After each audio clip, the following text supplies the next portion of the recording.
Laughter. Humans of all ages do it, but why? And in that same breath, they also say that laughter is contagious, but it seems that so too is a yawn. Why do we perform these seemingly unnecessary functions, and how do they impact our relationships? Those are the questions we're answering today on Hello from the Van.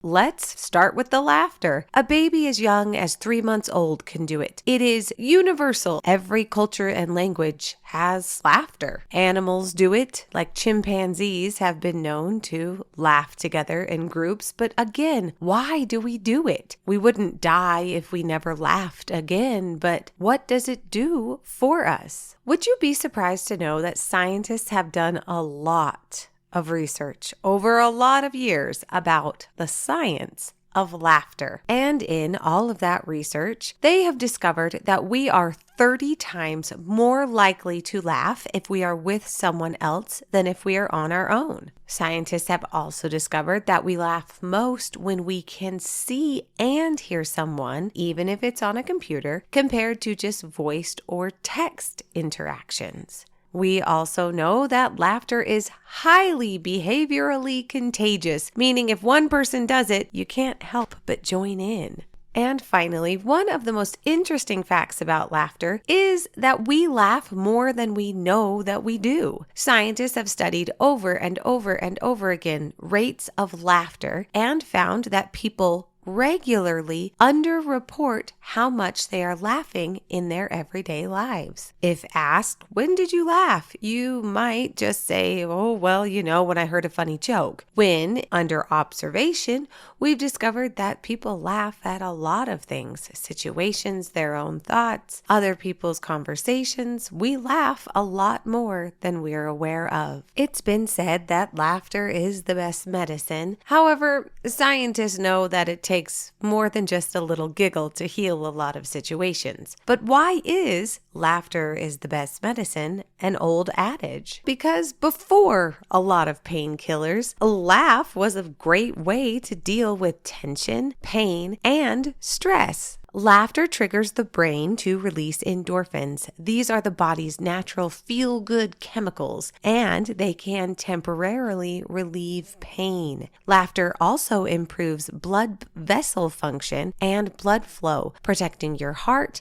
temporarily lowering blood pressure. And according to a February 2026 study, laughter is actually very, very good for you. Here are some benefits of laughter. Laughter relaxes your whole body. A good, hearty laugh relieves physical tension, stress, and leaves your muscles relaxed for up to 45 minutes after a good laugh. Laughter boosts your immune system. Yep, that's right. Laughter decreases stress hormones and increases your immune cells and infection-fighting antibodies, thus improving your resistance to disease. Laughter, as we've said before, triggers the relief of endorphins. These are the chemicals in your brain and in your body that help you feel good, happy, at peace, and healthy. Other physical effects of laughter: it lightens anger's heavy load. Nothing diffuses anger and conflict faster than a shared laugh. Studies have found that when tensions are high, a good, hearty laugh by everyone involved can help relieve tension and ease confrontations. And finally,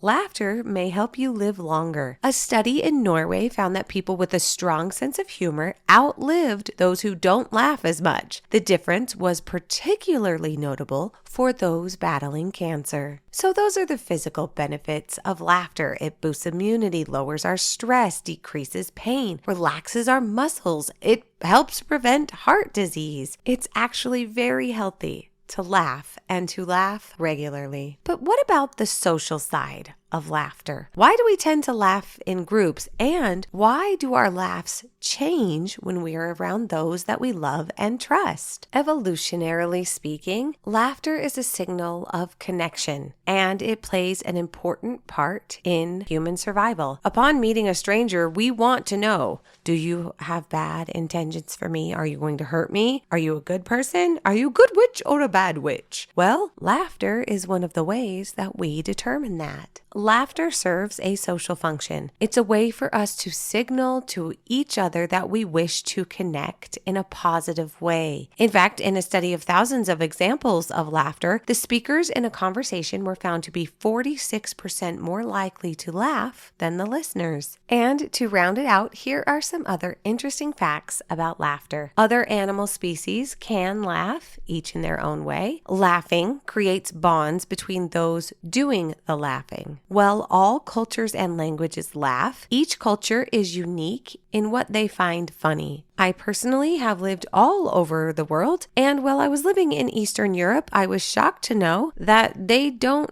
use sarcasm in everyday speech. This was shocking to me as I made a sarcastic comment, and then everyone looked at me and I realized that the joke did not land because sarcasm does not translate. The sound of your individual laughter is part genetics, part the way you grow up, and your own personal preferences. And finally, your laughter can change throughout your life. So that's what we know about laughter. But what about the other shared experience? Yawning. Why are we all yawning together? And what if you're all laughing and yawning and laughing some more? What's that all about? Well, there has been a lot of research about yawning. I am sad to report that there is no clear, conclusive reasoning for yawning and why yawns are contagious. First of all, what is physically happening when we yawn? It's a breath in and a rapid exhale. While a yawn might seem like a simple way to bring more oxygen into our bodies, it's actually a very complex physiological action. The physical act of yawning is a group project between your brain, your muscles, your hormones, and your neural pathways. Parts of your brain, called the hypothalamus and the brainstem, serve as the central hubs for initiating yawning, with neurotransmitters or hormones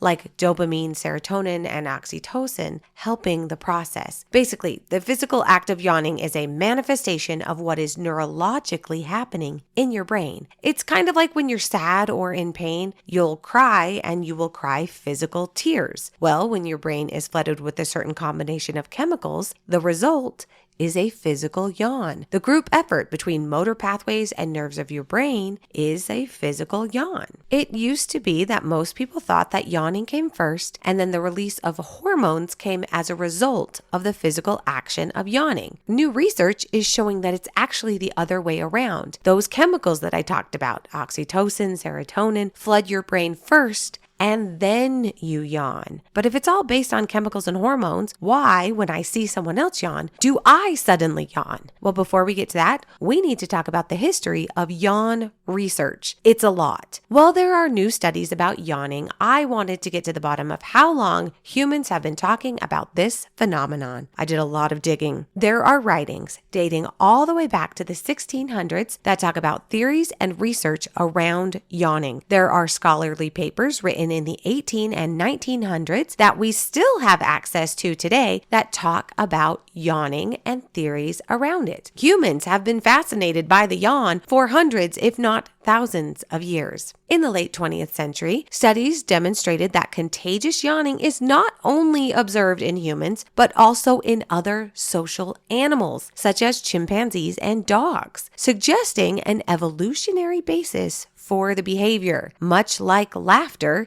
it's something that brings us together and shows safety. The theory is basically that yawning is contagious because it helps us show social bonding and empathy. Oh, you're tired or you're having these emotions? I will have them too. Culturally, yawning has been interpreted in a lot of different ways. In some African cultures, yawning is seen as a sign of disrespect if done in public, while in other countries, it is believed to signify the presence of evil spirits, or the opposite. It's a way to ward evil spirits off. In Western societies, yawning is often associated with boredom or tiredness, and social norms dictate that one should cover their mouth when yawning to show politeness. Now, before we go, I need to make it known for the record that I have yawned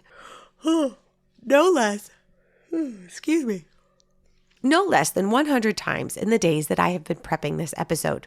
Between the research, recording, and editing phases of this episode, it has been a nonstop yawn fest. I have not even been tired, but I cannot keep myself from yawning. I even tried working on this episode at different times of the day to see if that would help with the sheer volume of yawning that I have been doing while reading, recording, and editing. It has not helped. So while it might be anecdotal, meaning just my experience, I swear that there has got to be something to the mere mention of a yawn and the way that our bodies react. And with that, I'm Mimi Fotz, and this has been another episode of Hello from the Math.